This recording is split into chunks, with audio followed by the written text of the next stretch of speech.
Happy Friday pa yan, kalis na nagbabag na naman po Kid Abata, no?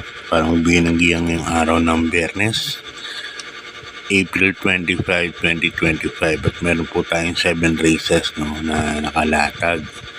Mag-start na alas 5 ng hapon. At yun nga, araw ng Sabado, Linggo, Jack's Day. So, sa mga gusto magparehistro yan kay Ma'am Carol, siguro naman yung laging nagpaparehistro yan, alam na yung number ni Ma'am Carol. Baka ngayong araw ng Biyernes lathala yan. No bearing dahil Sabado at saka Linggo. So, kumusta naman po yung pangarere nyo ng Merkules? At yun nga, nakachamba po tayo. Naka-perfect. So, sa mga nakinabang, congrats po. Sa mga hindi naman, bawi na lang po. Okay, start na po tayo. Race number 1, Bayang Karista. Isang 3-year-old and above maiden race. Yan, mga placers po yan. Dito meron tayong 10 runners. At umpisa rin ng winner take-all from races 1 to 7. First case ko rito, numero 1, Robotic Clay. Yan, sasakyan ni Jackie Jeff Bakaykay. Nakaraan, imported ang hinabol nito anytime, anywhere, no? Taka-veteran na sa maiden tong kabayan na to. So, may 128 din sa katawan. So, yun ang first case ko. Second case ko, yung number 6, Royal Salute. Yan, na nasigunda naman kay Native Colors. Kaya may 127.8 yan. So, yan ang second case ko. Kaya dito sa race number 1 and 6 ako. Okay, good luck Bayang Karista. Lipat tayo sa race number 2. Isang rating base class 5, 6 points to 10 points split group. At dito meron tayong 7 runners plus 6 betting options lang. First case ko rito, yung 1A. Yan, high quality. Yan. Tanggol de la Cruz. Yan, nagpadihado kahapon kay Love of My Life and Biglang Buhos. Congrats sa'yo, Tanggol. Yan ang first case ko. Second case ko, numero 3. Yan, sakay ni Jordan Guerra. Comeback Stronger. Itong kabayan na to, napakabilis ito nung last run. Ito yung tinalo ni Wildcat, no? Si Comeback Stronger, lakas ang laban nun. Napahinga pa, kaya tingin ko malaki rin po ang panalo. Okay, good luck Bayang Karista. Lipat tayo sa race number 3. Isang rating base class 5 points, mga placers po. At dito meron tayong 6 runners, no? Bisa rin ng pick 5 from races 3 to 7. Dito sasalohin ko na po ito, numero 6, Pendant. Nasa kay ni Jackie Dudong Villegas. Kahit 57 kilograms ang dala nito. Tingin ko, distansya niya to 1,200. Itong kabayan na to magaling sa maikling distansya, no? Kasi ito yung parang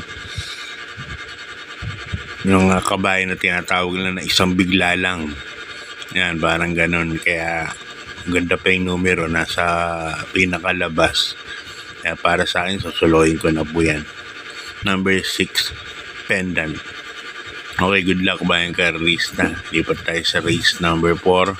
Isang rating base class 5, 11 points to 15 points split group. At dito meron tayong 9 runners. Solo ulit po. Numero 1, Artseb. Yan, nasa kay ni Jackie Allison Pabilik. Alam ko bagong babatong kabayan na to. At may 1.28 to sa katawan, no? Si Artseb. Kalaban to si Queen Gabi. Kaya medyo tingin ko angat. Masalida lang ni Allison to, no? Kasi marami may mga bilis dito. Red, White, and Blue Compassion. Kung masusunod ni Artseb ni Allison kagad sa salida, tingin ko malaki po ang panalo yan. Numero 1, Artseb. Kaya para sa akin, Sosolohin ko na din po yan.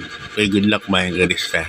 Lipat tayo sa race number 5, isang rating base class 4, 22 to 27 points. At dito meron tayong 6 runners. Yan. Ito naman, lamado naman ng wala ako, no? First choice ko rito, numero 6, Money for Bipani. Yan, nasa kayang Jackie Abu de Ocampo. Si Money for Bipani, last run yan, tersero po, no? At nagtala ng 1.27 mega. Yung connection na yan, sarap tayo niyan kasi laban ng laban po yan. So, hanggang saan po ang pika ng kabayo, laban lang ng laban. So, dyan po ako. Number 6, Money for Bipani. Lagay akong second choice. Yung second choice ko naman, numero 2, Cats in the Cradle. Sa akin ni Jackie Pabs Caballero. Okay, good luck bayang Carissa. Lipat tayo sa penultimate race. Race number 6, ang rating base class 4. 16 points at 21 points. At dito, marami ng runners, no? Meron tayong 12 runners but 11 betting options lang. First choice ko rito, numero 3, Shanghai Silk. Yan. Nakaraan, nanalo po yan. Alam niyo naman Shanghai Silk. Ang history niyan, mabibigat ang mga kalaban niyan at saka mataas talaga ang grupo. Ngayon, nasa pinaka 11, no? Number 11 ang stable number niya. So, gandang bulats ng numero. Kaya yan ang first case ko. Ikakampi pa yan, numero 3, Seychelles. Second case ko na rin yung malalamado, number 1, Malibu Princess. Third case ko yung imported numero 2, Stripe of Pink. Okay, good luck bayang Karista. Lipat tayo sa last and final race number 7. Isang rating base class 5, 6 points to 10 points split group. Yan, dito meron tayong full gate, no? Full gate pa? Oo. 14 runners, no? Yan. Isa lang ang couple entry natin. Yan ang first case ko, yung couple entry. Number 7, Advocacy. Yan, sasakyan ni Jackie James Torque at Makarit. Alang sa Advocacy ang naasahan ko dyan na lalaban. Second choice ko na rin, numero G's of Johnny Bunny. Sasakyan ni Jackie Ace Aguila. Yun, galing ng panalo ni Trumpeter. Ace Aguila. Akalain mo yun, alamado pa. Si Trumpeter. Diyan yun. At numero 6, Octubre 14 galing sa Basya. Okay, good luck, bye.